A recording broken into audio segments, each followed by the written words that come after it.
Hi සුබ දවසක් ඔයාලා හැමෝටම. එන්නකෝ අද මාත් එක්ක රසමරස නූඩල්ස් එකක් හදන්න. මුලින්ම නූඩල්ස් එක හදන්න පුළුවන් විදිහේ භාජනයක් ලිපේ තියලා ඒකට තෙල් එකතු කරගන්න ඕනේ. ඊට පස්සේ මේකට පොඩි වෙඩ කපාගත්ත ඉඟුරු සුදු ලුණු එකතු කරගන්නවා. ඔයාලා මේකට කලින් ලොකු බීලුණු ගෙඩි දෙකක් විතර හීනියට කපලා ගැඹුරු තෙලේ රන්වන් පාට වෙනකල් බෙදලා ගන්න. මේකට ලුණු ගොඩක් ගන්න තරමට තමයි රස වැඩි වෙන්නේ. දැන් මේ බෙදගත්තු ලුණු ටික අපි මේ භාජනයට එකතු කරගන්නවා. මම අද මේකට ගන්නේ බිරියානි ෆ්ලේවර් නූඩල්ස් එක.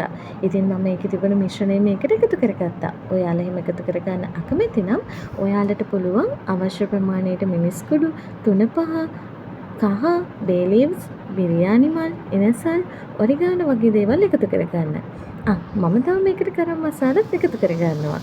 අද මම ගන්නේ චිකන් ලෙග් එකක්. ඒක තැම්බෙන්න අවශ්‍ය ප්‍රමාණයට වතුර දාගෙන චිකන් ලෙග් එක මම ඒකට දාගන්නවා. මේ චිකන් එක හොඳට තැම්බුණාම ඒක භාජනයෙන් ඉවත් කරලා මම එයාර් ෆ්‍රයර් එකේ බෙදගත්තා. දැන් අපි මේ මිශ්‍රණයට තම්බගත්ත නූඩල්ස් එකතු කරලා හොඳින් කලවම් කරගන්න ඕනේ. මම මේකට එකතු කරගන්නවා ලීක්ස්, ගෝවා, බෙල් පෙපර්. ඔයාලට කැමති එළවලුවක් එකතු කරගන්න පුළුවන්. ඉතින් මේ එළවලු ටිකත් එකතු කරලා අපි මේක නැවතත් හොඳින් කලවම් කරගන්න ඕනේ.